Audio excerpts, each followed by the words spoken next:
Live from the Talking Joe Studios. It's Talking Joe. Talking Joe Weekly Podcast. Talking Joe is there. Talking Joe thought we would last. Talking Joe is there. Find each other like a married couple. Our podcast on the air. Talking Joe is there. Talking Joe is the code name for a completely untrained special podcast force. Its purpose, to produce a regular comic review show while breaking and replacing a series of presenters from across the world. Talking Joe. Talking Joe is there. Talking Joe. We are on our soapbox. Nobody seems to care. Fighting for fandom wherever there's trouble. The podcast on the air. Talking Joe is there. Talking Joe. Talking Joe.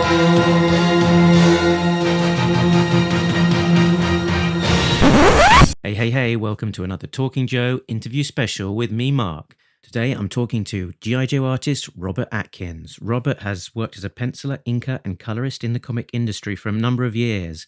He studied at Savannah College of Art and Design, where he earned a master's in sequential art and now teaches there himself. He is best known for his work on IDW's relaunch of G.I. Joe and the subsequent Snake Eyes series.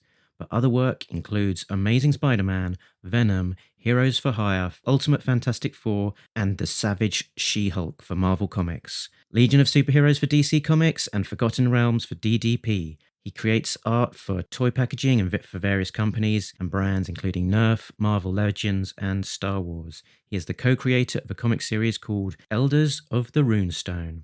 Most recently, he's been doing the penciling for the Snake Hunt arc of G.I. Joe, A Real American Hero, that we've been talking about on the main show. And today's interview is a little bit of a deep dive into his work on Snake Hunt. So sit back, relax, and listen to the chat with Robert.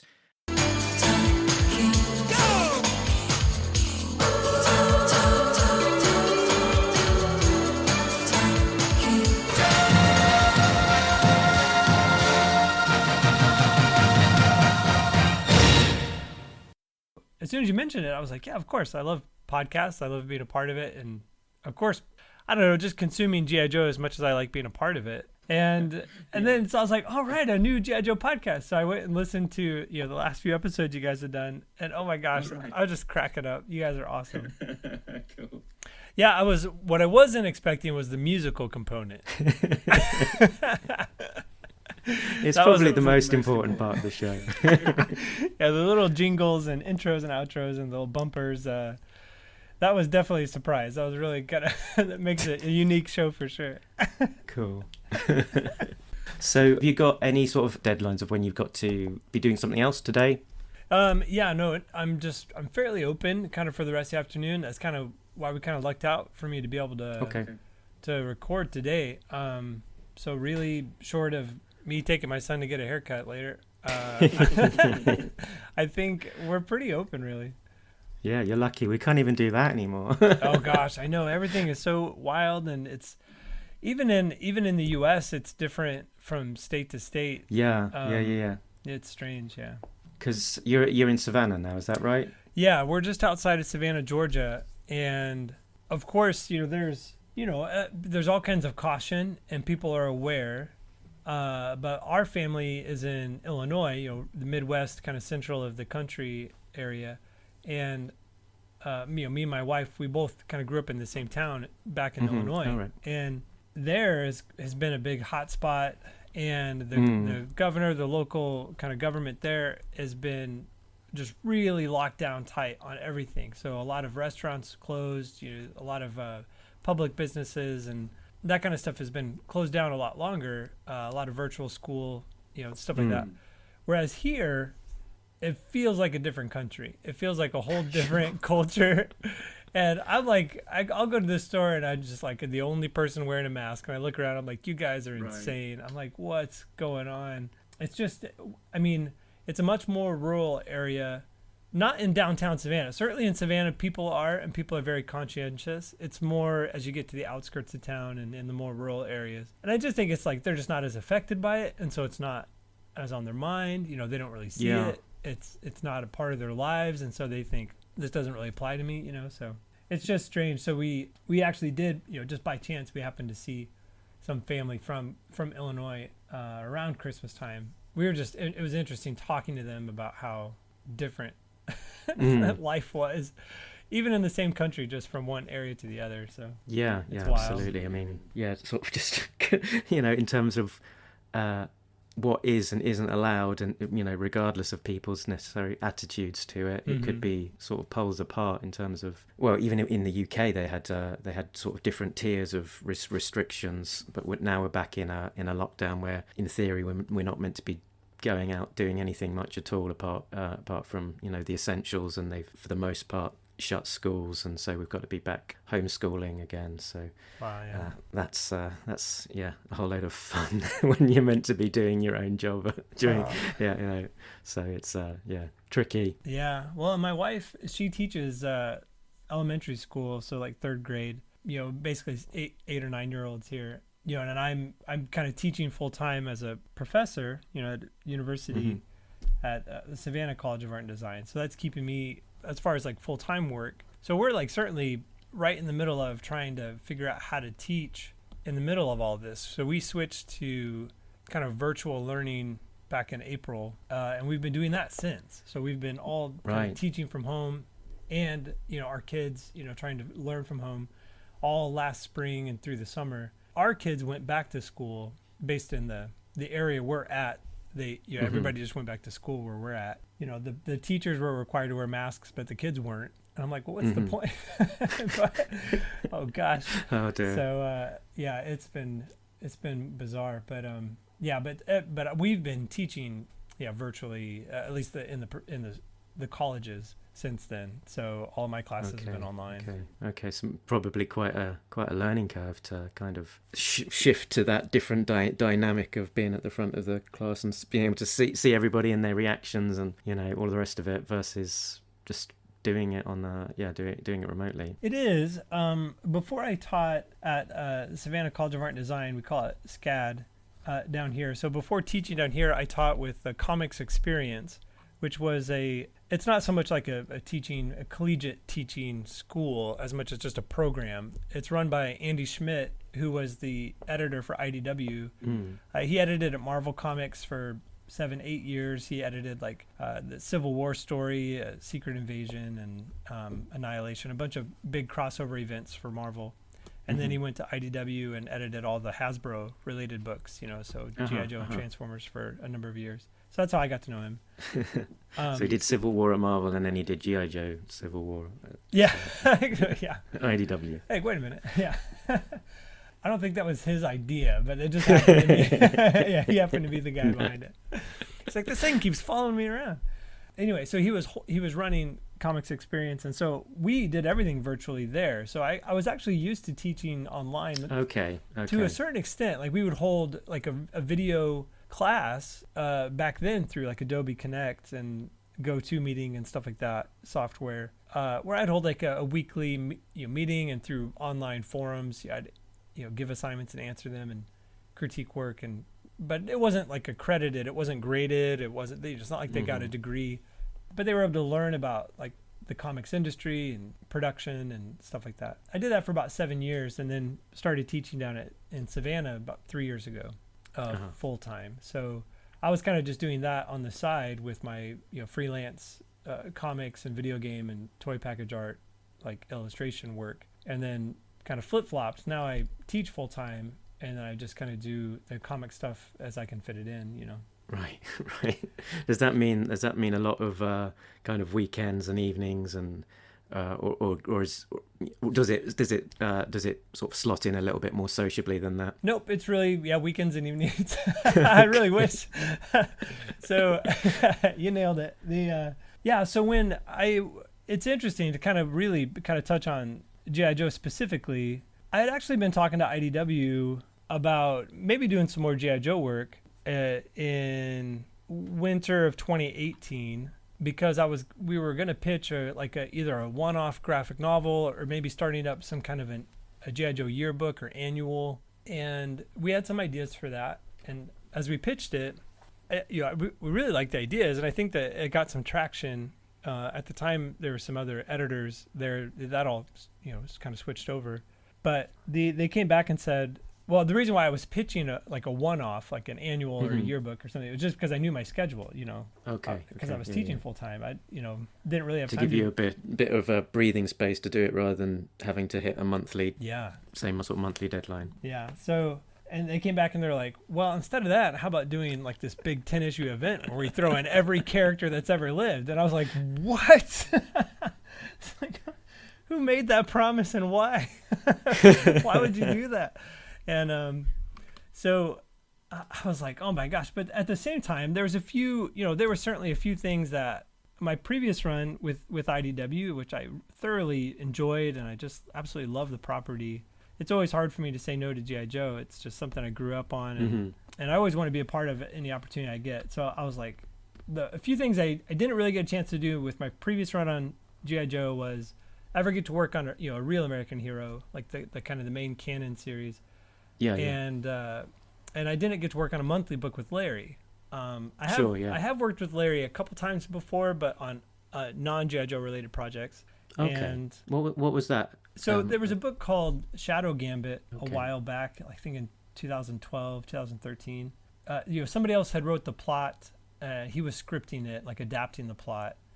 He was scripting it, and then I was penciling it. It was like a kind of a standalone graphic novel. So it wasn't through a major publisher. It was like self-published. And that was fun. It was kind of an action-adventure series, or just like a standalone graphic novel. But I did the majority of that book. It's what I did basically right after I left the Snake Eyes Storm Shadow series back then. So, this, for all of that was really appealing to me. So this was in January of 2019 when they approached me about it. And I was like, wow, I really want to do that. But I immediately said, I was like, look, this is, it's a monthly book. I do have a full-time job here. In theory, I was like, if you get me the script right away, if I can get going on this, I can get a good head start. I could potentially do it, but we might need to bring somebody else, for me to like alternate with, or I might have to adjust either my style a little bit or something like that for me to be able to keep up. And they're like, no, yeah, we just want you on, and like, we'll work with you on it. And I was like, okay. So then that was January of 2019. But I never really got a date as far as when it was going to come out. And I didn't, and I'd been picking up the trade, so I actually wasn't aware of like what issue had just come out, so I wasn't even sure where they were at. And I didn't get a script. I was like, it was about April, and I'm like, guys, I really need, when is this supposed to come out? I haven't heard anything. And they're like, well, we're just waiting on a script, and as soon as we get it, we'll get it to you. I'm like, oh my gosh, man. And I'm just thinking, this is eating up all that lead time that I thought I would have. And so I finally got a script in May, and they're like, all right, great. If you can have this issue by June, this is supposed to come out in July. And I was like, what? I was like, that's impossible. In May is, finals, right at the end of the semester, for college. And I was like, oh my gosh, I was running a huge event for the school, so I'm putting in overtime at my job on top of like, oh no, trying to do a full-time job of drawing this comic. So I realized, okay, if I'm going to do this book, a couple of things are going to have to happen. One, normally we draw comics 11 by 17, just the size paper we draw on, and I've done the commission I did for you, right? That Firefly. Yeah. So that size board, right? We draw that size so that we can get all the detail in and shrink it down, right? So it looks a bit more, I don't know, one, we're not killing ourselves to get the detail in there, but also it just helps it look a bit more refined and nuanced and things. For the amount of time it takes to do those pages, I just started drawing it like 1-to-1 size. So I was literally drawing it the size of the book. So it's incredible. That's the only way. It's interesting to look at, and I think after we chat today, I'll email you some of the penciled pages from those issues. That'd be cool. It'd be kind of interesting to look at, because the other aspect too is I called in my brother, who is also an artist, and He inked a lot of my work throughout the series. We have a similar style, but he has a much cartoonier style than I do. And I think it was probably those two factors that kind of led to the work looking slightly different than probably what most people were used to, with me on the book. Maybe not as much. I mean, you're obviously in your own style, 24/7, but it didn't look to me jarring, and I would never have guessed it was drawn at 1-to-1 scale until I saw that you'd posted about that online. So it was quite a surprise. But I guess with it being inked digitally is my guess. That I guess that means that Brian would then have an opportunity to sort of zoom in and sort of refine some of the detail at a sort of slightly larger scale, as it were. Yeah, and in fact, you could go to and not that I keep it regularly updated, but if you go to my my blog, it sounds like 10 years ago. If you go to my, I just posted it recently, just because I almost use it more like an image hosting site than anything else because it's easy to link to. But if you just go to robertatkinsart.blogspot.com, there's a recent post there I put up just a couple days ago of just some of the penciled pages actually, and all of those are drawn, basically A4 size paper, so 9x12 or 8, letter size. And so I do still get in there, and I tend to draw small, which is basically the only way that allows me to even do this, at a reduced size. And as you say, like I would scan it in at a high resolution, and so I'd scan it in at like 600 DPI, and I knew that I could drop it down to 400 DPI and then immediately up the dimensions, and it wouldn't lose its resolution. So what I was sending to my brother was the equivalent of an 11x17 400 DPI image. Sure. And then when he went in to digitally ink it, that was the thing, was I was trusting him to go in and know my style of rendering to, refine it to a certain extent and feather out as smooth as he could, that kind of stuff with the inking. And I guess I was watching a video that you had posted while you're sort of chatting along as you were penciling, and I guess your style helps in terms of that you do work with a very, when you're doing a penciling stage, a very fine point, and it's very tight to begin with. I know that a lot of pencilers sort of work with a softer, larger pencil, and it's a little bit looser in the pencil stages. So it's almost a drawing to begin with that you could kind of just darken the lines, and you're looking quite close to an inked finished. I know, to product. my detriment, really, and to the detriment of my deadlines, to be honest. I think a lot of that came from when I started at Devil's Due, right, who had the licensing rights to G.I. Joe before IDW had it. It was right at that time, from 2004 to 2006, like comics went through this like really horrible like growing pains where they kind of didn't want to have inkers. And you could scan at a high enough resolution. Like if you drew and you penciled tight enough, they thought, hey, we could just not pay an inker and we'll bump up the contrast and we'll try and color it. And it all looked horrible. It all looked like muddy and kind of washed out. I think they did that like as you say, at the end of the Devil's Due run of books when they were doing that World War III arc. Yes. Yeah. I think they did that then. Yeah, it was like that when I did fill-ins for like this. This is my very first work, so it's really, don't go find it, but it's like the worst. But it's like Snake Eyes Declassified and some of the Dreadnoks Declassified books, and so it was a lot of that, So, but that forced me in my very early stages of my career to pencil incredibly tight because we didn't have an inker. So I had to make it reproducible. I had to make every line basically like an inker. And one, it helped me in my inking. It helped me become a better inker, but also, it's more time consuming, and it just ingrained in me that kind of bit of an OCD approach to just penciling and keeping everything crazy tight. Because I think as well, Shannon Gallant works at times on a smaller board, and knowing that his inker can kind of, I guess, smooth out some of the imperfections when it's blowing up as part of just the process of, that's my job, get the page down and on, and the idea's there, and your job is to isn't to just trace it, but also guess enhance at the same time, smooth out the edges, as I say. Yeah, and honestly, that's where I gotten the idea. I'd seen some of his pages, and I thought at first and not at all like, I don't mean this as a derogatory, like they didn't look finished, but I was like, I thought they were layouts at first because they were smaller, and I was like, you do the craziest, tightest layouts. He's like, dude, those are my finished pages. I was like, oh my gosh, I'm so sorry. I was like immediately apologizing because I didn't want him to think I implied that they weren't finished. But I was like, no, these are beautiful. I didn't know what to say. I was like, But he, I didn't realize. I was like, oh my gosh, yeah, you can draw it smaller, and you don't have to be so inanely detailed with every line you put down. And that's what an inker is there for. Honestly, that's the inker's job, is to finish the art. You're there to collaborate, and it's their job to go in and to focus on the line, to give it texture and detail and depth, and you're there to work together. So it was nice. It was awesome to kind of work with my brother. That was a lot of fun to work on a book together, and he helped a lot. So but in the end, it was great to collaborate. I knew going into it that working with him, because of the process, it was going to change the style slightly, but there are elements of it. I felt like it'd been a while too since I had been on a regular like monthly book, and there were aspects of it, pages of it, that I felt like I was more proud of, and I kind of found my voice in certain aspects of the arc more than others. But anyway, it was interesting to be back on it for sure. And was that the first time that you'd worked with your brother in that same sort of combination to produce finished art like that? We had done a few other covers. He has a book that he's done on Kickstarter called Final Street, that's published and going to be published through Source Point Press coming up. Okay.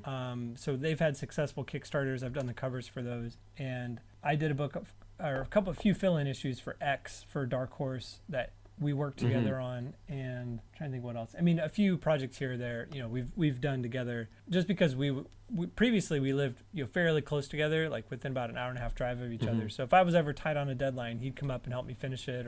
But only recently, this project was certainly the largest, kind of most extensive thing we did together. Cool, yeah, and it was the plan from quite early on in the process that you knew that to get it to work, he'd be a good trusted pair of hands to help you deliver the project, and that you'd have the confidence in that he knew how to interpret your pencils into the finished inks. Yeah, for sure. And like I said, like when I got that script, we had to turn it around pretty quickly, and we were kind of on our heels. So I did those first two issues, 266 and 267. And then it was alternating every other, wasn't it? Yeah, then it was every other one. So I did 6 of the issues of the run, and Netho did 4. And then right towards the end, Netho came in too, just to kind of help with that last issue, just because of schedules. But a few of the final pages, wasn't it? Yeah. So it was oh man, the whole thing was just such a ride. It was so oh gosh, it was it was very interesting working with Larry again. So even just kind of wrapping my head around working with the way that he scripts, because he scripts stories so differently. It's kind of an old school way of doing it, the Marvel so they sort of style. Describe the kind of the Marvel method for Larry. So how would his scripts look, and how would that compare to what you were used to from someone like Chuck Dixon? Yeah, it's interesting using Chuck as an example, because he's he was one of the most prolific and one of the easiest writers that I've had to work with. So Chuck would lay out a script that was literally, page 1, and then would say next to it how many panels there are. And then down the left, it would say panel 1, panel 2, through panel 5, or however many. And then it would, by each panel, it would lay out the panel description and then the full dialogue, exactly what's being said, and any sound effects. Chuck was also brilliant at not strictly going into crazy detail as far as what camera angles to use or what size of panel. Occasionally he would mention if it was very important to the plot, or if he had a great suggestion, but he was really hands off on giving a ton of visual direction. Sure, yeah. Which is great, because it allows the artist to feel confident in doing what they were hired to do, quite honestly. Yeah. There are some scripts where I work with writers that get a little too verbose and a little too descriptive visually, and I'm like, I'll take that as a suggestion, thanks, Yeah. But you almost have to wade through that to actually find out what's happening in the script, It's like I heard Alan Moore, I've read some of his scripts as well, that he'll potentially write a few pages just showing a particular panel, but then most normally will conclude, but if you've got a better way of doing this, just do that. I know. And then you're left with that decision, like, oh, Yeah. I'm supposed to sit here and tell Adam Moore how to do it right. You know, it's like, oh gosh. So, yeah, I kind of put you in a weird corner where, yeah. So you have to you make that decision. Well, all right, if Sure. I'm not going to do this, you have to come up with something better. And whereas you could just instead read the description and then let your thoughts, your visual thoughts, you'll come up with the best decision, you know, instinctually or naturally. That's probably about the easiest method in general. It's the easiest method to follow, probably the most efficient, time efficient as well. And then the second version we just described is probably the most difficult because you have to like wade through. Like I said, you have to kind of wade through that.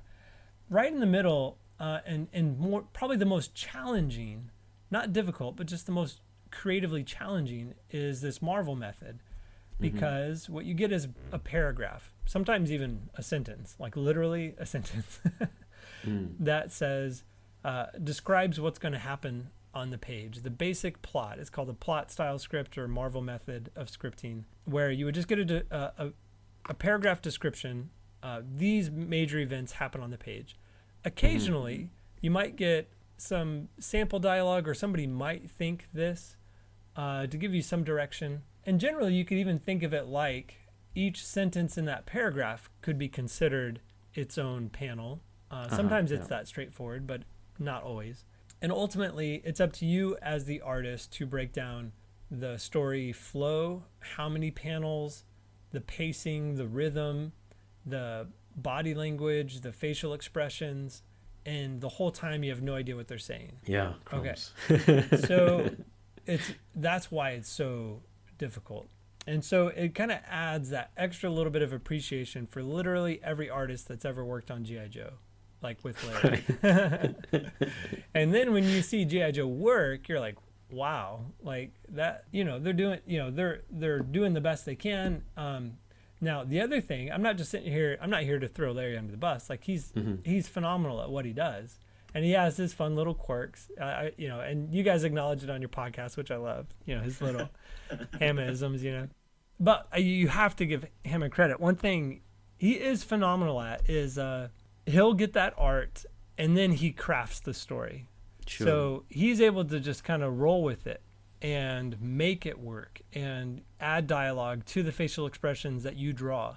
And for the most part, it makes sense. And for the most part, it's endearing and it connects and it brings in past history and pushes plot lines forward and makes each character feel unique and individual. Now it's a lot to juggle, and hopefully you have editors that are really on point and know the lore and can help them along. In a perfect world, then it would be seamless and you don't have any of the goofs, right? But but then we wouldn't have anything to comment on when we do our podcast. Exactly. So What would we have to talk about? Exactly. So in this process, it just took me a little bit to kind of like, oh my gosh, yeah, this is a whole different headspace artistically to figure out. So.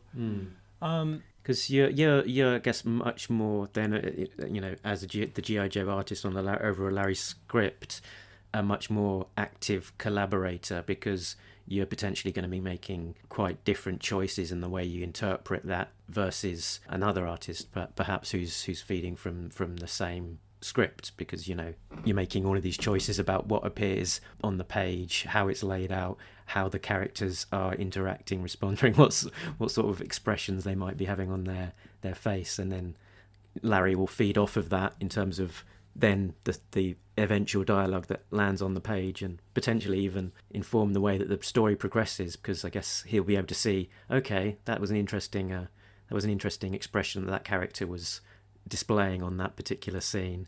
What could that mean, and what could that foreshadow, and how will I use that in the next issue, maybe? It's always a treat when I get the issue afterwards and I read it and I was like, well, that's not the expression I was intending, but man, that's what he wrote, or he nails it. It's really interesting. And the other thing too is I think it would be phenomenal for fans to be able to read the scripts after the fact to see what he changes, or the other strange thing is like the nuances of the details that he does include. So even like back for 266, when you have that kind of strange training sequence at the beginning. Oh yeah. it could have been any kind of a layout. It could have been in any kind of scene or scenario. But the people that were chosen were very specific. It's throwdown against all these female characters. And then he specifically said they're on these geometric pylons. And I was like, what? Okay. I was like, why that of all things? I'm like, all right. So I'm sitting here trying to draw this. And then he's very specific about the weapons they have. And then I thought it was hilarious because I've never heard any. It's awesome because as I was listening to your podcast, like there are things that you guys pointed out that I haven't heard anybody else point out. I was like, oh my gosh, you guys nailed it. Because like, why does Scarlet? How did she put it? She had a nubbin on the end of her butt. On the end of her crossbow. He's like, I was like, why does she have some non-lethal version? But then like, others are gonna just try and slice Sean in half if they get a chance. I was like, what is going on? And he's got a sword, but anyway. And I think Jinx has something kind of wrapped on the end of her bladed staff, but not, really anything. It looks like saran wrap. That wasn't drawn very well. But, okay, I get it. Yeah. Well, and it's interesting. I see it now. You're talking about it, but at the time, I think I just thought it was like motion blur. Oh, sure, but yeah. I get it. Okay. Well, and I don't even know if I haven't looked at it in a while, but so there are things that I might intend in the penciling, and it might not quite. We try to communicate as best as we can, but it might not quite get interpreted that way in the inks, and then once it's like playing telephone, it might once again not get interpreted by the time it gets to the colorists. Yeah. And then, it's every single step of the process it might get interpreted differently. And then sure enough, that's how you get all of these either miscolorings or, things that end up happening. But yeah, so there's these things. Oh, another thing I remember you pointed out was Sean's sword. And so I did very specifically try to draw a new sword, just with a bit of a new arc, a slight costume change. I kept asking, I was like, is there a specific uniform you want me to draw for him? And they said, well, we definitely want a more commando approach as opposed to like the ninja visor approach. And I was like, all right. I was like, but what are you using recently? And I just was not getting much direction, to be honest. And so I did something, and I was like, is it okay if I introduce a new kind of sword look? And they're like, yeah, definitely do it. And they said, actually, go ahead, because we'll make a big point to point out that sword in the next issue. I was like, okay, so I did it. And then again, just a slight miscommunication. I sent all the reference to Netho, and he just drew some like regular katana sword. And I'm like, no. Yeah. It's like, no. Dang it. So then going forward, every time I drew the sword, I drew it the way I was drawing it. And then every time he drew the issues, he drew the sword he was drawing. I'm like, dang it. This is why we communicate. Oh, so, inevitably, that kind of stuff's going to happen. For the most part, communication was really good through the whole event. About as good as you can hope for, really. But those kinds of... Did you actually speak with Netho, or was it emails? Mostly emails. He's in Brazil. And while he certainly speaks English, it's very... I do think a few things, occasionally might get lost a little bit in translation. And I mean, he communicates perfectly fine, but I do think in general, there was just a slight disconnect occasionally. And whenever he needed help, I was always sending him pages, or if I needed to know what happened on the previous issue, he was really quick. And often we were sending stuff back and forth faster than the editors could keep up. Sure, yeah, absolutely. And we had phenomenal editors, to be honest. Like Tom and Megan were super, super helpful. And so we were all really supportive of each other, trying to do our best to keep it together and keep stuff on time as best as we could. It was just kind of a lot to coordinate. That's an interesting point about you saying, how good the editors were and how helpful they were, because I think sometimes when things slip through or something happens that I guess the fans don't particularly like, it's sort of the editors that get pointed at, saying they should have picked it up and or maybe sort of reined Larry in a bit. Can you give any examples of kind of the things that they did in that process that worked particularly well, and picked up things or sort of just helped the process along? Because I think they probably do get knocked, and it's us just as fans only seeing the end product, we have no idea of the kind of the role that they actually play. Oh gosh, yeah, they get a lot of stick. They do. It in general, one, knowing just what I know about IDW in general, it's a much smaller operation than I think most people realize. So if you go to San Diego, if you go to their offices, it's in general not an incredibly large space. You have really, I think in total, maybe 8 to 10 editors tops for the entire publishing company, handling the sheer number of production, the books that are getting put out. You have like a very small design team, 3 to 4 people that are pre-pressing every book, lettering most of the books, and you have like 1 to 2 guys in the back packing all the boxes. Right.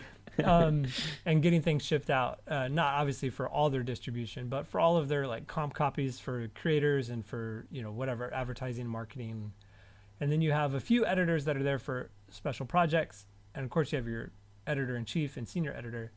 And in general, each of them are juggling anywhere from, 4 to even up to 8 to 10 books a month. Now, not that each one of those are coming out every month, but that are in current production, between current monthly titles, which are the most labor intensive, to collected editions, special projects, or larger things that aren't necessarily currently being drawn, but like the big special edition things, that need to be managed, right? And then whenever you add into that, it's a licensed property that everything that's drawn has to then go through the editor, then through an approval process with Hasbro, then back through the editor, then get collected and do the printer and out. It's just a lot of work, right? So so it just means that you have to put, as an editor, you have to put a lot of trust into your creators to basically know what they're doing and to be managing just canon and content as best as they can. Ultimately, yes, it is their job to be, making sure that everything's tight in continuity, right? And that dead characters don't accidentally show up on a bus. Which, so the other aspect is, I think it's funny you mentioned reining in Larry. And this isn't just IDW. I remember stories back at Devil's Due. It's just Larry is Larry. And I don't know that you can rein him in to a certain extent. It's very difficult. So he's on record all the time as just saying like, well, I don't even know what the next story is, Yeah. And he like takes pride in that, I was just like, what? Like, how do you? So and I'm just kind of like, we're just trying to that's why my first 3 or 4 covers were all homage covers, is because I was like, well, what's the story about? I want to do a story specific cover. They're like, we don't know. We don't know yet. And they're like, just do some homage. And I was like, all right. So that first cover where Cobra Commander was throwing the dice, that was kind of like an old homage to where I forget the cover number, where they're playing chess with kind of like the Joe figures. Sure, yeah. So I just thought some kind of like, kind of game piece or game board, and then I thought, well, it's Snake Hunt, so I could do the snake eyes on the dice, and so that kind of came to mind. And then again, you two were the only ones who caught it. Is that was really Snake Eyes in disguise as Flint, right? Yeah. And then you're like, I love that you guys said, well, maybe that's Sean in disguise as Stalker. So that was really just an inside joke with a friend of mine, because I one time did a print for just a local comic shop that wanted to do like an exclusive print. And so I did a G.I. Joe just a print, big group shot, and I had Flint in the background and with the group. And we sent it to the colorist. It wasn't my colorist, it's somebody they picked, but they colored in Flint as a black guy. Oh. And I was like, wait, did they think that was Stalker?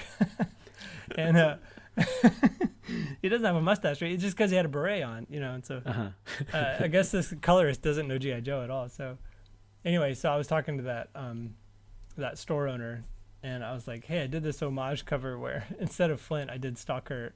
I swapped him out on the cover. And then I thought it was funny too, because that was like Snake Eyes impersonating Flint, and then we had Sean. And then I said that kind of as a joke to the store owner. I was like, oh, this is actually Sean impersonating. Oh, wow. And we had that joke. And then you guys totally said it on the podcast. I was like, I never thought anybody would make that connection. I thought it was just a silly inside joke between me and this other guy, and you guys called it out. Anyway. Fantastic. So weird. So that makes sense now. So that was where you had the homage covers, and then sort of sure.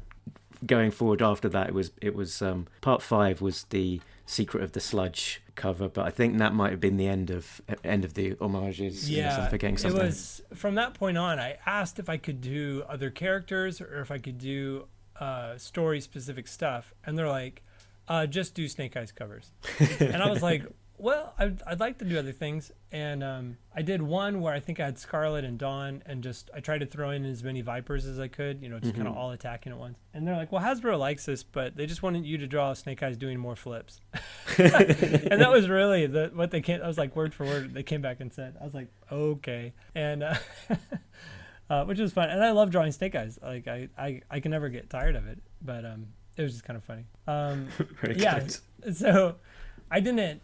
So we never quite knew, as far as an editor working with Larry, you're going to get the script when he's ready to send it in, and you kind of don't know what's coming down the pike. So that was one of the things where they're like, well, we promised that we're going to have every living Joe. And I was like, and a few dead ones. And because we would get a script, and I was like, I don't think Crazy Legs is still alive.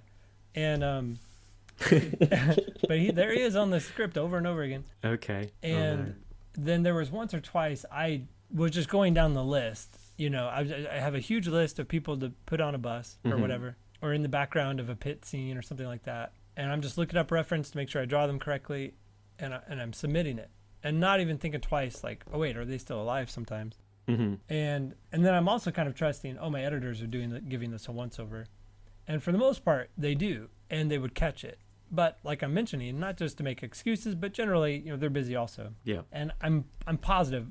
I know for a fact early on, one or two slipped through because we heard about it. Yeah, there was. I think there was. What did we have? Crankcase, Heavy Metal, and Crazy Legs made it through. Yeah. So after that happened, we got Diana Davis, who's a good friend. She's really active on a lot of the G.I. Joe forums and Facebook and the boards. And she knows Larry really well from all the conventions. And just kind of a vocal fan. I think IDW, I don't exactly know how the contact was made, whether it was IDW reached out to her or she offered her services. But at any rate, we got a bit of a fan consultant, which was phenomenal. So somebody who had the time, was willing to do it. And as soon as Larry had a script, we would forward it to her. She would give it a once-over to make sure that there weren't any dead Joes. And inevitably, she was like, okay, well, this Joe is dead. And she would be like, Robert, here are 3 options of people who have either similar specialities or we haven't seen yet, you could throw in and use, and so that was incredibly helpful. So cool. So we were able to tighten it up a little bit, for the second half of this series. And that got introduced about halfway through Snake Hunt, did it? Yeah, I think so. It was probably by the 4th or 5th issue or whatever. There was another good one which I was going to ask you about, which is there's a scene with all of the Dreadnoks, and I do wonder what was on the page where the description was basically just all the Dreadnoks and you just filled it in, or whether there was a list of people to include. But one of the Dreadnoks there was Zanya, which was the Zartan's daughter that was introduced in the Devil's Due continuity, and in her first appearance in this issue in the Real American Hero continuity, in the letters pages, Larry makes a point that any characters introduced in other continuities that weren't created by him are not part of his universe, which is somewhat ironic. So yeah, I'd be interested to hear about that one. So that's so I don't think so. Yeah, in the script it says it's a trailer full of Dreadnought. And so then, from me coming from getting to work on the Devil's Due stuff, I got to work on Dreadnoks Declassified and a lot of these characters who I really enjoyed. And I have kind of heard Larry say that before. I thought, I wonder if I sneak him in, or if I sneak her in, if anybody's going to notice this. And so far, fans certainly have, and they've asked me about it, and I was like, well, in the script it just said Dreadnoks, and I was like, well, all right. So I don't, to be honest, unless Larry brings it up, I'm not going to talk about it. But yeah, she's not addressed by name, so not to say that it is the same character from the other continuity. It could just be, yeah, he didn't. I'm sure he saw the art as it came in. He didn't mention it, and he doesn't give her any dialogue, so he probably still doesn't acknowledge it, I'm sure, if you asked him. Well, yeah, he makes a point of saying that he doesn't read G.I. Joe as written by other creators, so it's I guess conceivable that he might not have read those Devil's Due issues. Oh, and I I'm mean, sure, she does. yeah. She does appear on the front cover as well to that issue, I think, on the variant from John Royal. So it's if you hadn't noticed it in the issue, you'd certainly notice it from the variant cover. Oh but man, that's great. He does his own thing. That isn't necessarily loyal to what's going on in the inside of the book anyway. Well, that's true, yeah. But yeah, so there was that, and then there's another kind of little thing I snuck in with the character Hot Sauce. I don't know if you're familiar with. Yeah, I saw you posting about this guy. Yeah, so he's kind of our own little kind of background, creator-owned G.I. Joe character that we've kind of thrown in throughout the years. And so whenever I have a nice big group of G.I. Joe characters, I always give him a cameo just for the fun of it. But I know after these issues came out, like especially right after they came out, I'd get messages and emails from a lot of my friends and fans. Who's this person on this page? And all this, and I'm like, oh my gosh, I don't know. I have to go back and find. I forget. It was fun overall. There was a lot of characters. I had never had a chance to draw the October Guard before. There was a number of characters I hadn't. This was kind of my first chance just to get to draw them on the page. That was a lot of fun.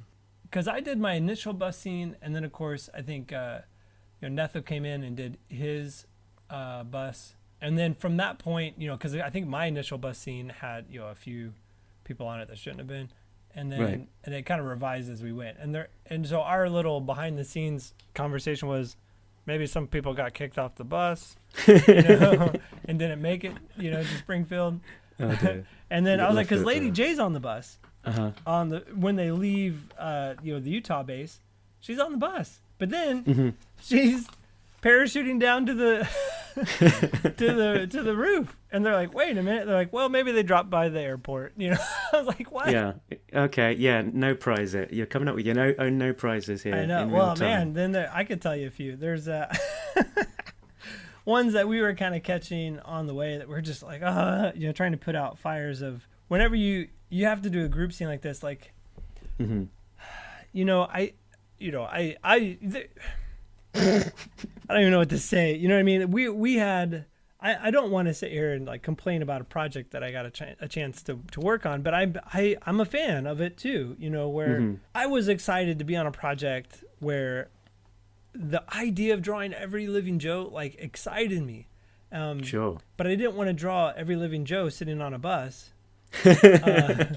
And then like literally never getting off the bus. I was like, Mhm. what? So there was a few aspects of the story that I was kind of hoping for a little bit more, to be honest. And Sure. I'm sure like a lot of people. So it's not. It was fine for a story. There were some aspects of the logistics that I wish could have been different. There was aspects of the process I wish could have been different, and a few aspects of the story itself that I'm happy I got a chance to work on it. And there were some moments that I couldn't have been happier about. But yeah, certainly there were some things that I wish could have been a bit different too. But it's like that with just about every project, to be honest.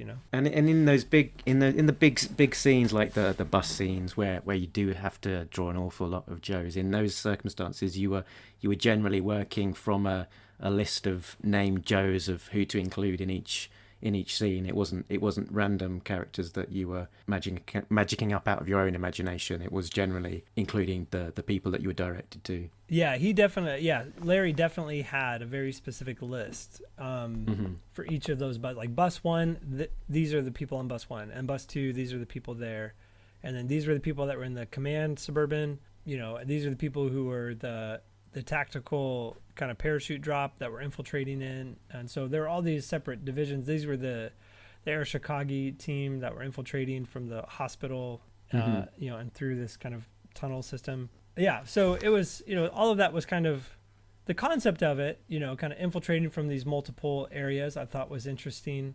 I liked the idea of like the camaraderie of like we're going all in. People like I'm here to basically put in for leave. The idea like we're going all in for this guy. Like that was great. I loved the camaraderie of it. The showing different teams team up that you wouldn't normally see. Like of course the Air Chicago group, like that makes sense, but just like some of the people on that airborne team, grouping up you wouldn't normally see together. Sure. Yeah.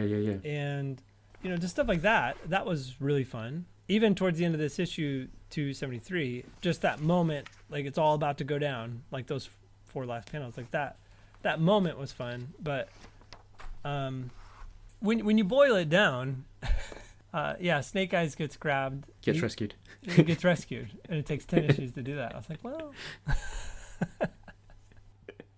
Yeah, it sort of felt a little bit like the ending was relatively abrupt, that maybe there was a little bit more to do with all of those characters once they'd been brought together, that maybe that point could last a little bit longer perhaps, and it doesn't necessarily feel like it was wrapped up in a bow. Yeah, there was kind of, I remember feeling by issue 3 especially, I was kind of like, when is this going to pick up? And because I kind of figured, like, if we're going to introduce everybody, like, when's that going to happen? And I was just kind of curious. And then especially when we got to like 273, I'm like, this is going to wrap up in 2 issues. Like, whoa. Where's it going to go? And I was like, okay, well, they're just getting out. And I certainly didn't know that issue 275 was going to be oversized or a silent issue, or not have paneled storytelling. Yeah. So at what point did you find out about that? So we got, well, of course, with COVID, I had just turned in that page 273. So that page, it's funny I point out that last page of 273. Not my favorite page. That was a bit goofy. The last page. I'm not too prideful to say it. It's fine. There's nothing wrong with that at all. That's all right. Well, it's I don't know why you're picking on that poor page. Well, because I had to turn it in the afternoon. It's because I finished page 18, I think, and IDW said, all right, everybody pencils down. And we're like, whoa, because with COVID and everybody was locking down, Diamond stopped, they shut their doors, the distributors, to send out books. And IDW is like, well, if we can't get books shipped, then we can't guarantee when books will be sold. So then we can't guarantee that we can continue paying people. And until we know these things, like, we don't want anybody producing more stuff. And I was like, I literally have 2 more pages. Please, like, let me just finish these 2 pages. And they said, they're like, well, if you can get it done by the end of the workday, then yes. But we just, company policy, we just can't, logistically. And then so I was like, all right, burn in the oil. So this is like Thursday night. And then they're like, well, you have to have it done by the end of the workday Friday. I was like, 3 pages by tomorrow. Let's do it. So I got 273 done because literally I didn't know when. Nobody knew anything, back then. Sure. Like when anything was going to happen again. So from it was in April, I guess, early April, they said pencils down, nobody work on anything. I got those last 2 pages turned in under the gun, and then we were waiting. And I was like, does Larry happen to have the script for 275? I was like, I promise I won't turn in any finished pages, but oh my gosh, I'm on a groove. I felt really pumped because I just cranked out like 3 pages. I'm like, if I could get a start on this, we could actually finally get ahead of the schedule instead of being behind the schedule. Yeah. Could have been an opportunity in disguise, right? I know. I was like, nobody else is working. Please, like, let me work. And they're like, no, he doesn't. And I was like, oh man. And then so Netho, he didn't have a script to work on. I didn't have a script to work on. And so we were waiting. And then it wasn't until June that they said, all right, guys, let's pick it up again. And so then I was waiting on the script. So Netho got his script, and then he started on 274. And then I got my script like 2 days later. I was like, whoa, man, he must have. It's like he must have been really burning the midnight oil. Get this done. All right. And then I looked at my script and I was like, what? Because it was literally 30 pages of like 1-sentence descriptions. And they're like, oh, Robert, you're going to be so excited. You get 30 splash pages, like 31 panel illustrations. And I was like, what? And he goes, and it's going to be a silent issue. Like, dun, dun, dun. Okay. It was a silent issue at the script stage. Yeah. So it wasn't after the event of going, you know what? We don't actually need to add speech. Yeah. So if famously, issue 21, the silent issue, Larry does like to tell the story that sure, it was kind of because of production that they were under the gun. He did all the layouts, pretty tight layouts, and sent it to the inker. They didn't have time to send it to the letterer or for him to script it out, and so they just sent it to the colorist and got it printed. And now, to his absolute credit, it's a phenomenal issue, and to his credit and his ability to tell a story visually, it's incredibly clear and a wonderful story, right? Yeah, for sure. Yeah. But also incredibly appropriate, because you have a silent character infiltrating as stealthily as possible Yeah. a base to get somebody out as quietly as possible. Like, so perfect setting for a silent issue. Yeah. And as I recall, part 10 wasn't particularly silent. I know, we have an all-out battle, multiple commands being yelled, explosions, city streets, exploding. So I got this script, and to be honest, so I got it in like late June, and now this is where I dropped the ball, is just because I've never had such a challenge in my career, like artistically, to wrap my head around, how just to logistically tell this story of all of these moving pieces with like literally well over 100 characters. And in all of these different set pieces, with only one panel per page to get the point across. Now, some pages were a bit easier than others, and some pages were more fun than others, to be honest. A few that come to mind, just some of the hallway pages where you had Snake Eyes and the Arashikage group, and that combined roof infiltration group, taking out Cobra Commander and all the Vipers. As they pass by. Those were fun melee shots to do. When they come out the front doors and you see this really cool kind of epic, landscape shot of the, or not landscape, but just you see the landscape of the battle in front of the community center there. I liked doing that one. And when they come in and they're almost as a wave, they kind of help save Roadblock and the Command Suburban, from being overrun. Right. Some of those moments I really enjoyed. But then there was other moments where it just made, in my opinion, it just really didn't make a lot of sense for it to be a splash page. And it would have been so much smoother to have a few panels to set up, have a climax and payoff, some kind of resolution within the storytelling. So it was just tough.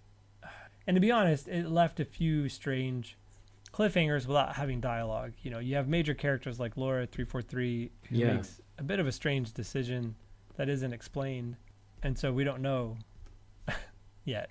We don't know. Hopefully he'll pick up on it, and so I do find hope out, so. Right? If she survived, which I would expect, it does say in the script that she kind of dives out of the way, but then the entire she throws a grenade, so she kind of turns on the other CGs, Crimson Guards and stuff. You see her empathize with Snake Eyes a bit throughout the whole capture and his ability, and he does a bit of ninja voodoo on her a bit. And then the ninja with his hand fingers, gestures and things. She's like, ooh, and then she gets knocked out. Yeah. But then and she kind of gets shot, or takes an injury, and of course he shows a bit of care for her. But right before that, Cobra Commander says, get him, and she's like, I'll do it, and so it's strange. She just makes such an abrupt turn as a character. So I'm curious to see how that will get developed. As a fan, I'm just like, what's gonna happen? Yeah. So I'm really interested. But then so she kind of turns on the Crimson Guard, throws a grenade. That's right when they notice the whole place is laced with C4 up in the ceilings. The grenade goes off, which sets off the C4, which explodes out, the street level, because this is all happening in the sub basement. Okay, so that's the big explosion page. Exactly. Okay. I'm glad I'm here to give commentary and explain that. Yeah, I must admit, I wasn't completely sure what kind of how that explosion connected to the rest of the story. I know, yeah, because see, that's why comics normally are a combination of prose and visuals. Yeah.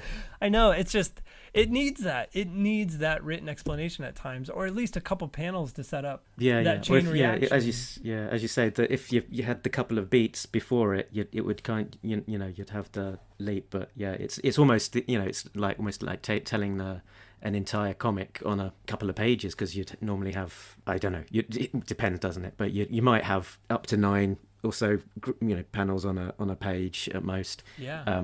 And so you could tell almost the equivalent number of within 3 pages, almost the same as you could with just splashes. So you've got it's a decision, I guess, of which particular snapshot you're showing without the connective tissue between the two that you would normally have between the panels, right? And then you're just trusting based on, this is why it was so hard to wrap my head around it. And I think some pages I was more successful at than others. I think if there's a failure, it's, I do the best I can, but I just, I think there are times where maybe I didn't have the best solution. I second guess it constantly, but she throws the grenade. And so I'm just thinking compositionally, we see where the grenade comes from. I think, it's after the fact, the grenade's bouncing towards you. She's jumping away. So I want to show that potentially down the road, she could survive potentially, because she's not in the middle of the blast, right? And then as the grenade's bouncing at you, visually you follow up the body of the Crimson Guard, who's pointing up at the ceiling. So it gives you at least something to look at. And then how do you draw blocks of C4? So I'm trying to show, something that is pretty nondescript. A block of C4 is the most boring thing to look at. I'm trying to show blocks of some kind of armed, explosive with wires and stuff going in it. And I'm just hoping that somebody sees those details, and that compositionally, with somebody pointing right at it, look at that thing. He's pointing up at the ceiling. Next page, there's the top of a building exploding, which is but that's the only thing you have to connect the two, and it's a bit of a jump. You know what I mean? That's all I can do. That's what was in the script. That's all I can do visually. And so I'm just sitting here agonizing over this for about a month, and I took so that's honestly what put 275 behind. It was me. That was on me, and I'm I'll take full blame for that. But it was hard. It was the hardest thing I've done in my career, was trying to wrap my head around how to solve that problem, that challenge. So I got about 20. Well, and the other thing too is that was the only issue I drew full size. So previous to that, I had drawn everything smaller, and I was like, oh my gosh, if I have to draw 30 people on this page, I'm not going to do that, 1-to-1 size. And to be honest too, I mean, these were, if I'm drawing 30 splash pages, or at this point 20 splash pages, I would just want to be able to have them and see them full size or whatever. So I guess I'm betting that there was a lot of collectors clamoring to try and buy them. Are they still with you, or have they've been sold? I do have them. I sent them. I do have an art agent now, so I sent them over to my art agent. So there's a couple that I think I'm probably going to hang on to, because honestly, all my art from my previous runs have all sold. All the covers for this run I sold before I did them. Oh wow! Somebody said, "Are you doing covers for this run?" I was like, "Yeah." They're like, "I want to buy all of them." I was like, "What?" Wow! So I was able just to throw out a price, and he was like, "All right, great. I want all of them." I'm like, "Oh, geez, I should have charged more." You should have said more, yeah. I know. So that's not how you negotiate. Dang it. So I wanted to have a commodity there. Obviously I wanted to draw them full size. And so if someone wants to buy one of your pages, one of the listeners, where do they go? So there's moregreatart.com or MGA, and so Mike Alexander, he is the guy who handles a lot of my art. Probably eventually I'll end up running commissions and things through him too, because that's to be honest, that's another thing that I'm not awesome at, which I'm sure you could talk to Chief about. So it's just that's right. So you'll have heard him moaning about you in the last episode. Oh yeah, he's got every right to moan about it. Yeah, so but at any rate, so yeah, more great art. But yeah, so a lot of my old art from the old G.I. Joe series was sold, and so there's a couple pages I wanted to keep just to kind of have for myself, and but for the most part, those pages are up there. And but so we got, it was good. I kept saying, I was like, look, I'm more than happy to split these pages and just to get it done on time. And they're like, no, we'd really like you to do it yourself. And I was like, well, I would too, but here's the reality is this is an insane issue. But I went ahead and did all the layouts, and then it just got to the point where like we're just going to go ahead and give Netho, the last 10 pages that I had laid out. I think it's almost not like a nice synchronicity as well, in terms of the fact that the project was a joint effort between the two artists, and then that final conclusion is also a joint effort because of that fact. It's not jarring. Yeah, I mean, if they had gotten somebody else, it might have been a bit strange, or even the cutoff point. We had kind of wrapped up Sean getting out of the community center and being out there, and really what Netho came in to do was kind of just the exfiltration from just literally just pulling people out, and that worked out fine as far as a break in the story. So it all worked out fine to kind of wrap it up, but it was whew, man, when it was done, I was just like, oh my gosh, what a way to when I was thinking about the questions to ask you, one of them was going to be the splash page issue, the fact that it is just effectively a single panel per page. Does that make it much easier to draw? But clearly not. Oh my gosh, I think it has its place, and I love a good splash page for impact. But when every page is an impact, you lose that special moment, and it becomes a poster book, Sure. Especially when there's no dialogue. So I don't really know. It's interesting. It was in theory, maybe it's a good experiment. I haven't talked to Larry about it. I don't know if it was just so he could wrap up the event and move on to something else, if it was because we had pencils down for 2 months and it was a way to get back on track. For him, at least. For me, it put me behind, quite a bit. I think it put the series behind as a result. But I don't think it's now. Well, it's funny because I was on another podcast. I was on Star Joe's talking about it with Brian Shearer, and okay, it was at least the two of us. But we were talking about it because he was working on issue 276, the Law and Order issue. Yeah. And simultaneously, as I was working on, he was working on 277. That's right. So Netho got 276 when I was working on 275. Right. Wow. So I was doing 275. It was taking me forever. Netho finished 276 and they're like, hey, can you come on and help Robert with 275? He's taking a while. And Netho was like, yeah, I can do that. And then Brian Shearer got 277 and was almost done with 277. I was like, I cannot let Brian finish 277 before I finish 275. So I turned in my last page of 275, and then I think like 3 days later, Brian finished 277. And I was like, Very good. So at least they had a couple in the bag. So they were building up. They were somehow able to build up a little bit of a buffer. Unfortunately, it wasn't 10 issues earlier for you. Oh gosh, I know. Yeah, it was just all on my back, and I was like, I don't mind taking the blame. I'll take the blame. That's okay. I'm not too big of a man to do that. I was like, I'll hold my hands up. It's okay. And do you think this is scratched or torn away at your itch enough to be drawing the G.I. Joe characters now that you're happy to give it a break for a while, or do you think you'd like to get back on a G.I. Joe book to do something again someday? That's a good question. It's funny. I think what I definitely learned from it, and I think what IDW learned from it, is I'm not going to do a monthly book. I think with me teaching full time, that's just the logistics of it. I mean, I absolutely love teaching. That was I love drawing comics. I mean, that was certainly a dream of mine. But even when I went to school because I got a degree in sequential art, so even when I was in school, it was with the ultimate goal to teach. It's just I've always wanted to teach. Okay. And so I knew when I was in school that I loved the collegiate experience, but I wanted experience in the industry first, to be able to know the inner workings of how it was done and production and how to market yourself and how to set up at conventions and, all those kinds of things. Sure. I wanted to live it, before I taught it. So now that I'm teaching, like I thoroughly enjoy that obviously offers me a bit of, financial stability. And so now when I do comics, I do it because I love it. I'm only going to work on projects that I think are fun and something I love. Now, G.I. Joe, as stressful as that whole project was, I still am really glad I got to do it. Like the whole time I was still just loving I got to be a part of the project again and the property. And sure enough, like last month I did send IDW an email saying like, here's actually a couple other proposed ideas we have. So I was talking with Chad Bowers, who is kind of working on Snake Eyes Dead Game with Rob Liefeld.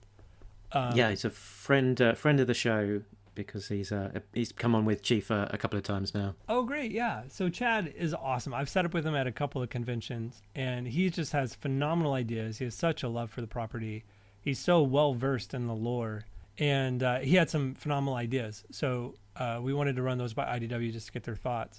And whether it was with me as an artist or not, we were just kind of pitching that just to kind of get it in front of them, which I'm perfectly fine not being the artist on it, but just to kind of get it in front of them with the idea that if I was going to be attached in any way, that, again, potentially, like I think there's room in the market and within the property to do some kind of a biannual or annual book, like a standalone 40-page, like self-contained adventure. I think that'd be a lot of fun.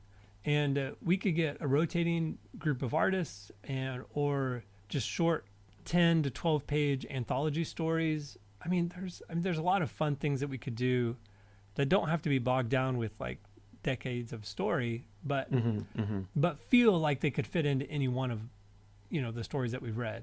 You know what I mean? Yeah. So I would be all for that. I would get so excited to draw, and I could easily fit that into my schedule. That then we wouldn't have the monthly deadline, the solicitations kind of hanging over us, and expectations of people wondering where the book is or any of that. So we could just kind of do it, and then when it's done, then they solicit it, and then people can be like, "Oh, that's fun," and pick it up and be excited about it. Sure. Sounds like a nice concept. Yeah. So that kind of thing I would absolutely love to do, but obviously, so given my current situation, that would be the only way I could kind of see me doing that. That, or given enough lead time to get a whole issue done.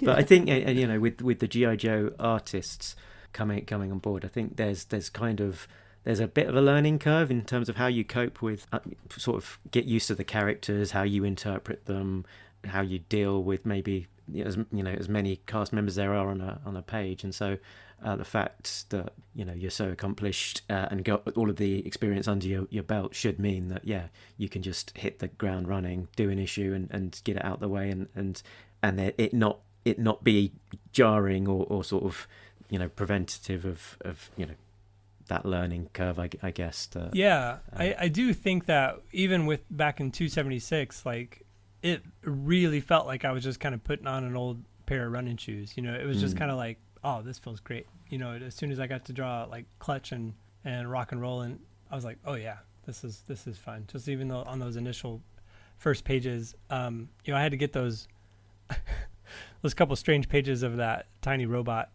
slicing a rat in half. That was my very first page. And I was like, what? Yeah. And then drawing some, G.I. Joe's throwing around a weird sandwich. But after that, I was kind of like, okay, well, this is G.I. Joe, I guess. Yeah, what's G.I. Joe if you can't devote half your issue to people talking about sandwiches, for goodness sake. That's what it's known for. Oh man, it's all part of it. I mean, I tell you. Very good. I had a few random questions about Snake Hunt specifically that cropped up as I was reading it, particularly with our sort of deeper dives on the issues that we've been discussing. So do you have the inside track of the October Guards in terms of their appearance back from the dead and then eventually being revealed to be some sort of android, which I think the reveal was in one of the issues that you drew, where we see Horror Show being opened up. Do you have some of the inside scoop about that? Was that something relatively intentional, or was that a retcon that was introduced after the fact that they had been introduced? No, I was probably just as surprised as everybody. I was like, first I was excited to get to draw the October Guard, and then when Horror Show starts like acting up, and then he sends off, who does he send off to go get ice or something? It's Diana and Dragunov, is it? Yeah, Dragunov. He sends them off. He's like, go get ice, and then they run off, and then he opens up the chest plate like it's some 80s TV show. And that's all kind of described in the script. That this is kind of how he accesses it. He pulls out a little fuse, that's like a revanch, kind of like component, right? Mm-hmm. And I was like, what is going on? I wasn't. So I was not caught up with like why or how, and I was like, okay, so I really don't. It's just kind of what was in the script. He doesn't really allude to like where it's going. Yeah. You kind of just draw what's on the page and then assume it's going to come back up later. Yeah. So I wish I could give you more info, but it was really, So that was kind of my thought process. First, I was excited to draw them, and then I was like, what? And then I'm with everybody else, just kind of wondering when it's going to come back around, Yeah, I mean, I'd hope that he's laying down the foundations of a future story where we can fill in the blanks and get it properly explained. I'm willing to forgive, most things if you can come up with a plausible explanation for it. So yeah, I'll sort of give things a pass and try and be forgiving and what's the expression? I can't think of it now. But yeah, think the best of it. I guess sure. In terms of there'll be an explanation for this that will come along. And Larry often plays the long game where things take some time, even some years sometimes to properly play through. But I look forward to it because though that original October Guard was quite the classic team. Mm-hmm. And I think it was a shame to lose them originally when they were killed off from the universe. I think there is some potential good stories in there if he does sort of continue down that mm-hmm. route. In that same sequence, I think Brekov appeared at the door when he answered Crystal Ball delivering his pizza, and he was in some Python patrol gear, which was, I don't know if it was explained. I sort of got my own no prize in my brain that he's been disguising himself as a cobra to snoop around and get intel. But was that the description on the script, that he was disguised as a Python patrol cobra trooper or something? What issue was that again? 269. Oh, 269. I do remember that he did say, because I wouldn't have drawn that, uniform if it wasn't in there. I mean, I'm just gonna say, like, if I drew him in the Python, Mm-hmm. patrol outfit, I wouldn't have just done that arbitrarily. So that was definitely in the script. I cannot remember if there was a written, reason why. But yeah, that seems like a very arbitrary, strange thing to be wearing and answer the door with it. Like, why would you answer the door with that on? Well, I guess if they're in Springfield, everyone's Cobra, right? So it shouldn't be too jarring. That's true. From that perspective, even less conspicuous being in a Cobra costume potentially than being in civvies. Yeah, sorry, no help. No worries. Do you have your own theories on Horror Show? What he is? Do you think he's a robot or a reanimated dead Horror Show? No, yeah, like that? I do think he is a full robot. Oh, right. But I don't know that they all are. Uh-huh. So, because if it's, or, how aware they are, you know what I mean? I wonder if it's only Brekov that knows. Could be. Because he sent the other two off, but maybe it's just those two who don't. I thought that was a very specific plot point. He sends Diana and Dragunov off, right? Horror Show seems oblivious, but that's him too. So yeah, I guess the point about the two that he sent off were they were the two that never died, so potentially don't know the full story about that, because who knows the tale that they've been spun about why they're back. Yeah. So I mean, I think he's probably got ideas of where he wants to go with that, which would make sense, and so I think there's an interesting little arc to be told there. Yeah, sure. Yeah, but I do think that they working with the whole Alpha and Revanche and all that is some deal that was made. Yeah, I think that he's like some kind of fully animated kind of android or something, AI. Okay. So I'm getting onto the really specifics. There was another one, a question from a guy on the a friend of the show, Steve Jubber, who sort of made a point about the Aspid helicopters, and noted that a lot of the artists seem to be following a look of the toy, the sort of the unofficial toys that have been made of that design of the helicopter, rather than perhaps the original Aspid helicopter as introduced, way back at the beginning of the run, and was, famously worked on by Michael Golden in Yearbook and so on. Just out of curiosity, what was the reference that you used for interpreting the Aspid that cropped up quite a lot in those first couple of issues of Snake Hunt? I think so. That was right at the end of 270 or 267, right? And then most of 268, right? Yeah. Okay, so I think there was just an image that Larry embedded in the script of 267 of that style of helicopter. Mm-hmm. So it wasn't so much that it was listed specifically based on the toy, as much as Larry mentioned in the script, this style of helicopter comes down and carries the his tank away, right? Carries the his tanks. And then I think I was like, that reminds me of the toys, right? And so I think I did some kind of amalgamation of the reference he sent and of the toy. Okay. So I wasn't trying to be 100% accurate to either. And then I think Netho kind of did his own thing as well. So sure. I don't even think. Yeah, Netho I'm looking back at it. I see that you probably didn't illustrate the Aspid quite as much as I thought you did. Yeah. So I think I was. Yeah. Does that make sense? Sure. Yeah. Absolutely. Here's another really super detailed one. That there was a Pyro Viper introduced, which was a new character, which I think was based on the Red Shadow, Red Torches figure. Is that right? Or is that way too detailed a question for you to remember off the top of your head? Man, I've never had such a deep dive interview before. This is you're going in. Yeah, this is I'm only asking these questions because these are the next issues we're discussing on the podcast. Yeah. So it's so fresh in my mind after looking at it in such detail. Oh, I will tell you what. So on 269 page. Yeah, so page 1, that kind of Aspid's kind of dropping his tank in, and even then it was interesting. I was trying to keep the community center a certain design, and between me and Netho, this place looked different every issue. I was like, dang it.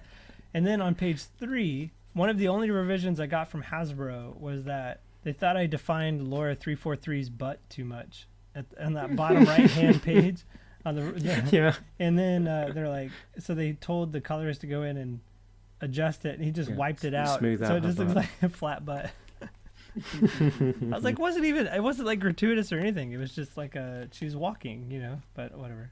Did you say this was the only revision for just that page or the entire issue?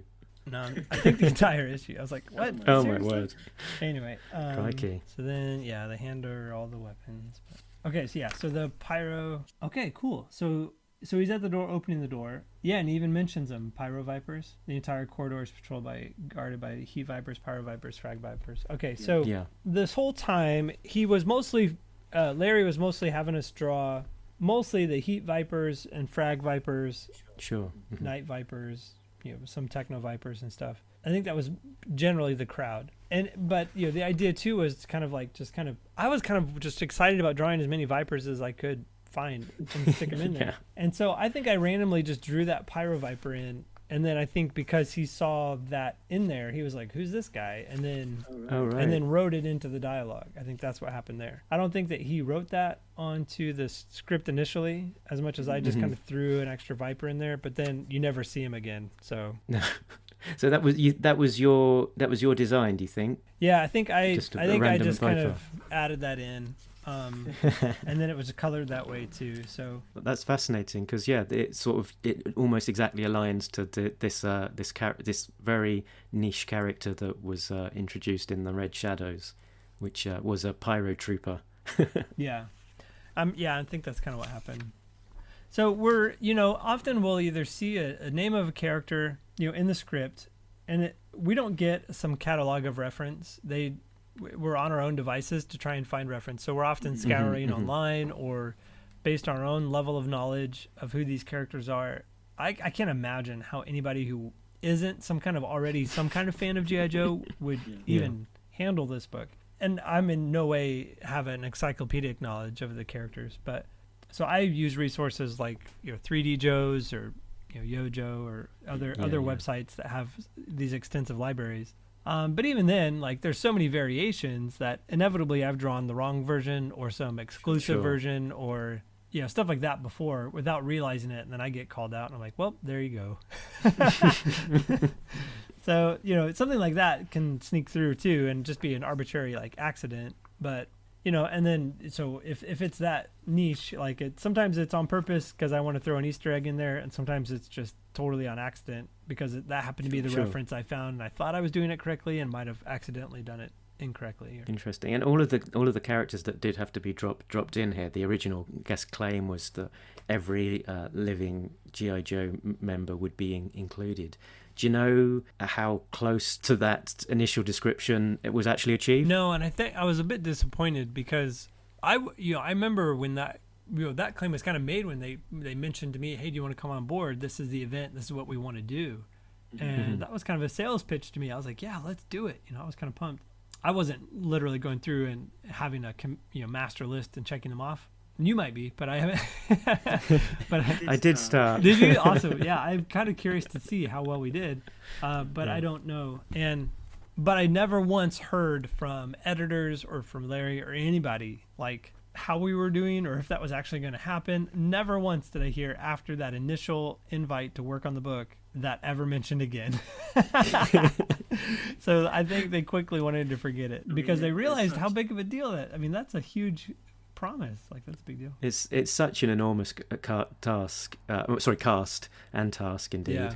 But I think it's near impossible to achieve unless they're working from a complete list to begin with and ticking them off and figuring out, and then mopping up all of the remainders who didn't see any time on a bit, one big crowd scene at the very end or something. Yeah. I think, they wanted scenes like, even in this issue, like where you do in Utah, where you have that kind of pit scene in the, a bit of where all the vehicles are. Yeah. We're able to kind of throw in a few in the background, but then that kind of backfired. Oops, yeah. Quickly. So, they might have things like that, but then you had the issue that Netho did where they're all kind of lined up to kind of say, hey, we're willing to go, Yeah. And then Larry wasn't happy with that because it was, I think you had Roadblock maybe right up front and a couple other characters, I forget exactly who, but real nice and big, real close. And of course, as an artist, that allows you to fill a lot of space. And then a whole trail of people going off into the background.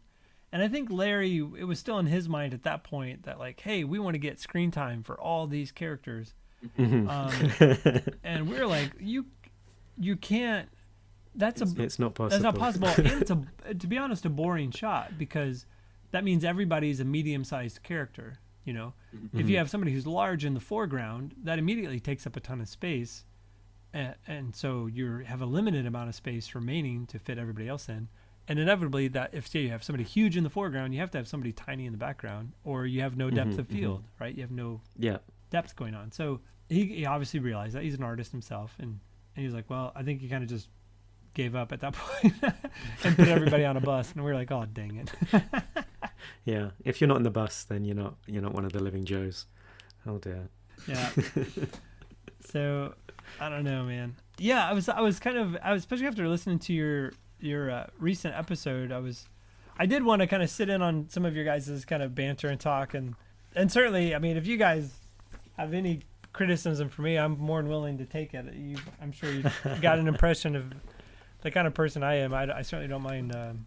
I give it to myself enough, but it's just interesting to kind of go through the issues and kind of think through, just to get a bit of that commentary. You know what I mean? Like, sure.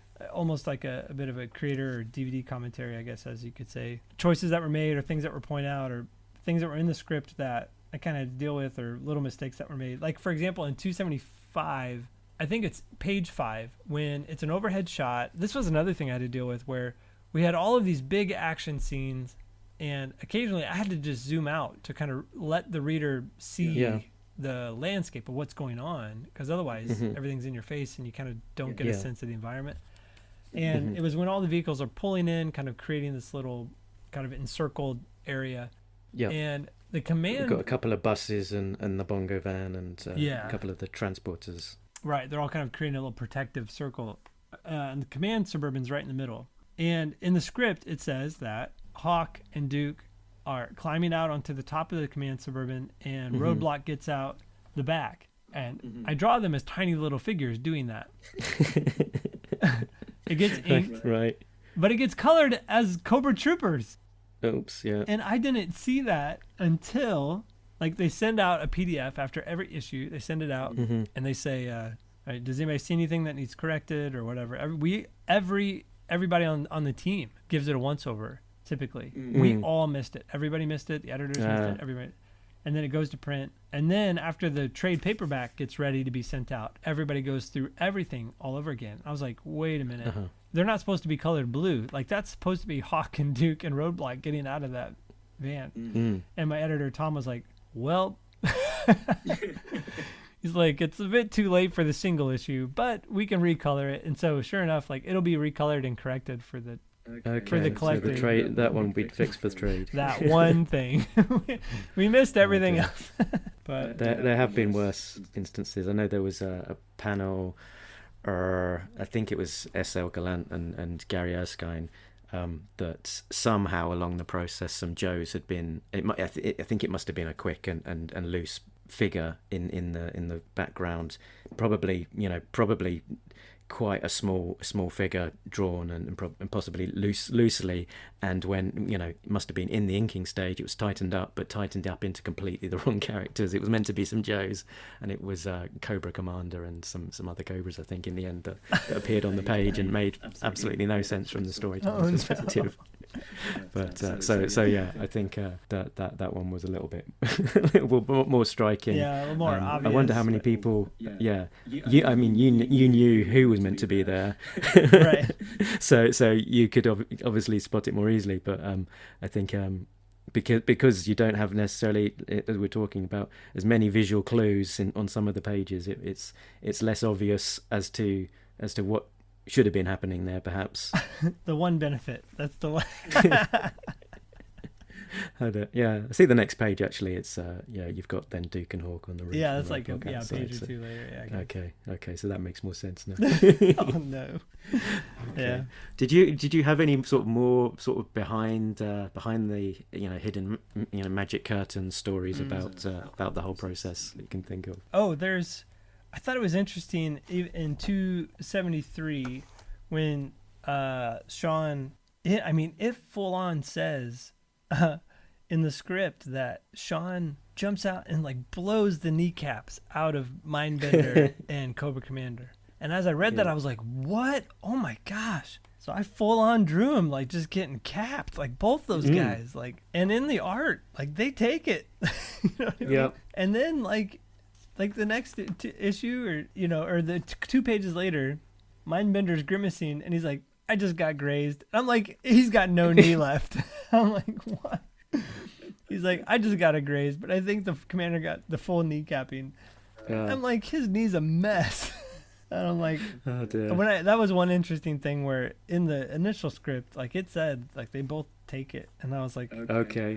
He scaled it back in the script after the fact in the dialogue. Interesting. Yeah, and then in the when I got the script for 275, Mindbender's like pushing the gurney around that that Cobra Commander's on. And I'm like, how's he walking around on that busted kneecap? I was like, because I didn't have just a graze. I didn't have the printed 273 yet. You know what I mean? I didn't know. Right. So that was one. That was another one there. Like, there's times where, I'll go back and read through these, and I was like, what? Dialogue will switch up on me. I mean, inevitably with any book, it's interesting. Yeah. Again, if you go to, as a penciler, this always happens. It just happens.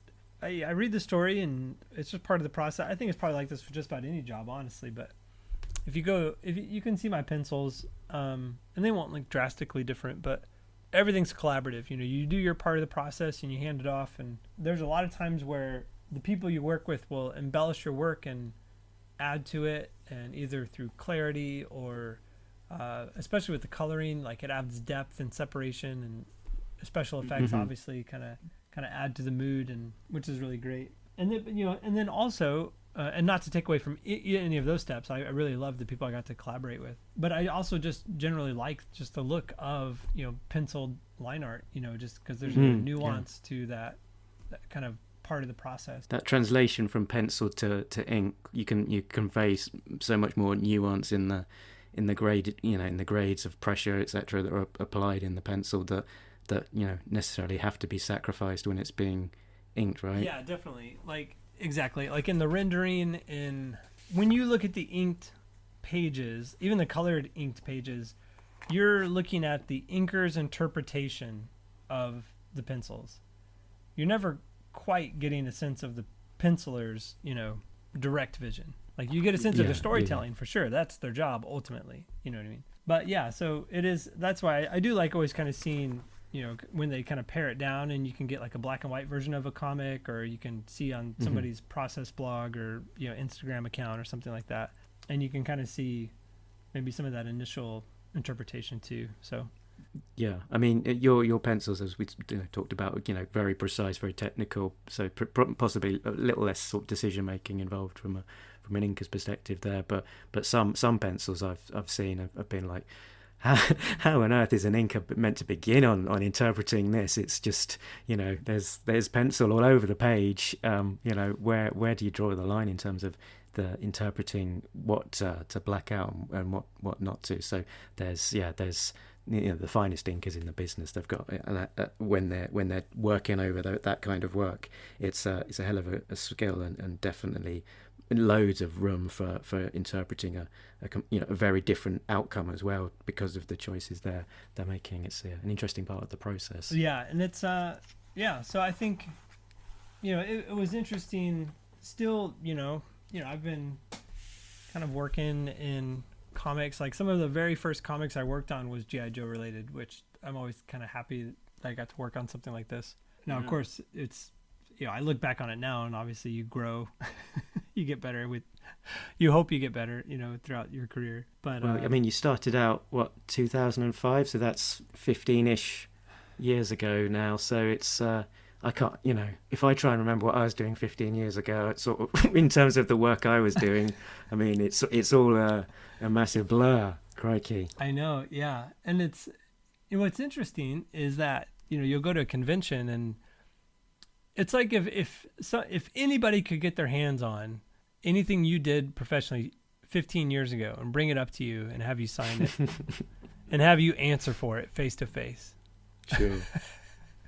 and you're like, all right, but not to take away from it. I don't sit here, as much as I recognize it for the fact that I grew from it. I don't just full on cringe at it because, at the same time, I just recognize it as something I grew from. I'm still learning. I'm not the best artist in the world. I'm still trying to get better, but it's still somebody enjoys that story, and I don't want to take away from the fact that they enjoy that story. So I'm not going to sit there and be like, oh, this is garbage. I drew this 15 years ago. Somebody is handing me that to sign it because they like it. I'm not going to sit here and bash it.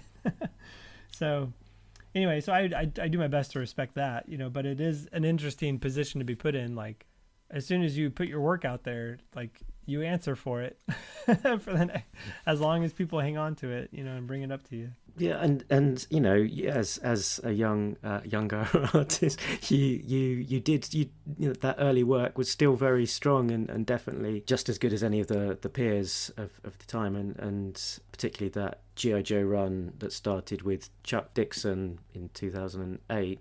That was a very solid run, and I noted that I made this connection. I think I might have even mentioned it on the last podcast. You're one of the G.I. Joe artists where it just seems a completely natural fit and almost came fully formed, hitting the ground running in much the same way that Rod Wiggum did. And I noticed that actually you'd referenced that in a previous interview that he was one of the G.I. Joe kind artist icons that you admired. Yeah, definitely his work, especially as far as interior stuff, and kind of Michael Golden too, in regards to like covers and his work on Joe, just because I tend to have as detailed as I do get on minor kind of surface details, I still feel my work is a bit cartoony, and so I do think it kind of lends itself well to something like G.I. Joe, obviously kind of rooted in action figures, the cartoon and the comic, like all together, from its inception.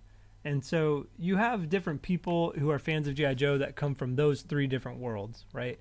They either grew up on the action figures, or they grew up seeing the comic, or they grew up seeing the cartoon. and obviously there's crossover, but I really thoroughly enjoy the detail.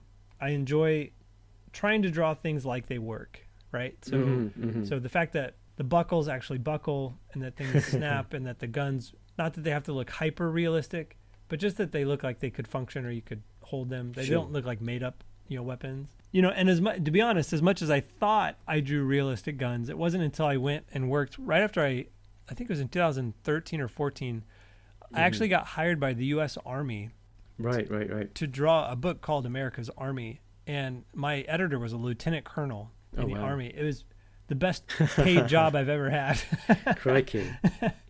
Where I was paid hourly to draw U.S. military defense budget. I know, exactly. I was like, it was kind of phenomenal, to be honest. Like, I had to answer 3 questions for my job interview. He said, "Are you a U.S. citizen?" I was like, "Oh, yeah." I was like, I didn't realize that was pertinent, but I guess, yeah, that makes sense. Okay, I'm a U.S. citizen. He goes, "Are you a high school graduate?" I'm like, "Yeah, I have a master's degree. Like, I went to college." He goes, "Okay, that's fine, but I need to know, did you graduate high school?" I was like, "Yes, of course I did." And he goes, "Are you willing to take a drug test?" I was like, "Yeah, sure, I'll do that." Okay. Like, do I have to go to boot camp? Like, I just need to draw this comic book. Like, what? Yeah. It's like, okay, so. And he asked if you were a communist. I know, exactly, yeah. Do I have to take a polygraph test? And then you had to do 50 push-ups followed by a 20-mile run with rocks on your back.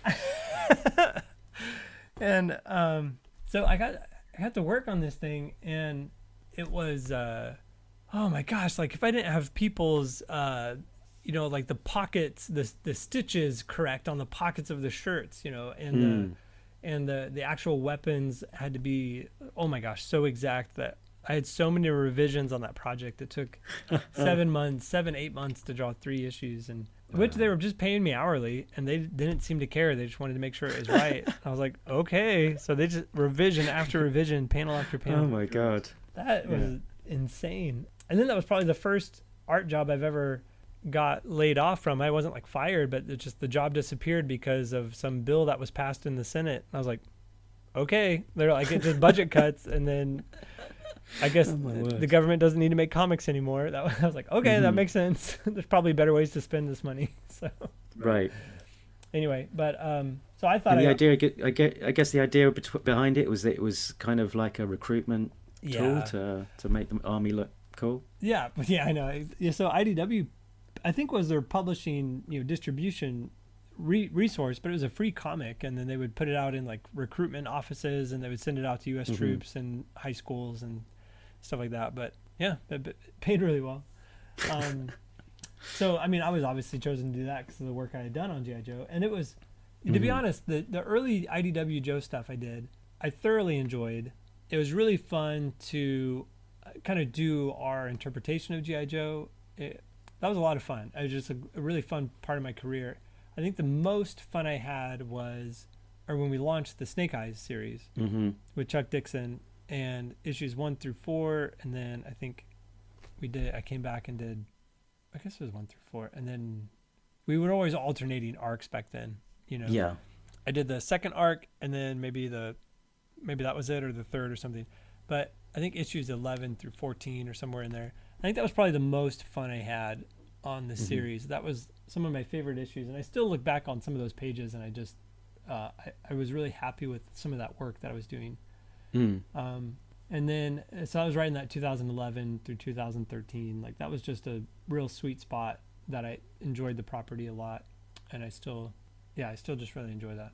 Excellent. Yeah, I think at some point I'll do some sort of read through of some of the earlier IDW continuity work, and maybe cover it in some form of podcast. So it'd be great to get back and maybe have a bit more of a detailed chat about that, as much as you can remember some of that. Yeah, well, there's some stories from back then, and one thing I do like about you guys' podcast is how quickly you review stuff. Is because there's some kind of review podcasts I've listened to before where they can get a little bogged down in the plot and the details. And man, you guys are like zip, zip, zip. And I was like, well, you really get the point out and you tell the story, but I like that you kind of get it across and move on. Yeah, well, I mean, and we figured that if you want to actually read the story itself, then the best way of doing that is getting the comic in front of you and actually reading it. You don't need us retelling it, so it's more than that we can acquaint everyone with what the story is basically about, what's covered from a plot point of view, and then we can sort of then cover some of the fun stuff. Mm-hmm. Yeah, definitely. yeah. Cool. So I have taken up a load of your time. I think 2 hours into this chat, so it's been a blast. It's been a lot of fun, and you've been a great guest. So I think I'll release you back into the wild and to do all of the things that you're meant to have been doing today, and have been waylaid from. Was there anything else you wanted to cover? Is there anything that you want to promote? Let people know where they can find you. Mostly it's just. A lot of the work I post is usually kind of in progress stuff on Robert Atkins Art, either on Instagram or on Twitter. Occasionally, I might post just some random images on my old blog, but mostly it's that. As far as projects coming up, I am doing a lot of like concept art for video games, just kind of on the side, but it's and I can't often show a lot of that, unfortunately. As far as comic book stuff, there's a few projects I'll be having coming up through. There's a new publisher called Clover Press, which is kind of an offshoot of IDW. And as soon as I can talk more about that, then I'd love to. But it's anybody who's a fan of like the action adventure stuff of G.I. Joe, I think would enjoy the story. So as soon as we can tell more about it, I'll kind of send you some more info. But cool. So and I think some of your work can be found on some upcoming toys as well for the Valorverse. Is that right? Yeah, so that's been a lot of fun to work on. So he's doing a series of figures and comics called Action Force, not strictly tied into the old Action Force property, but yeah. So that's been a lot of fun. So there's a lot of covers, and then he's putting out comics based on those figures. Mm-hmm. So yeah, you can definitely find that as well. Cool. All right, I think we'll wrap it up there then. And thank you very much for being such a great guest. It was great to chat to you. Yeah, you as well. It's anytime. I'm more than happy to talk with you guys. So you can find Talking Joe in all of the normal places, over on Instagram, Facebook, and Twitter. And when all's said and done, you can catch us down the road, because we've been Talking Joe, and we're all out of Joes, and also all out of Robert Atkins. No more. All out.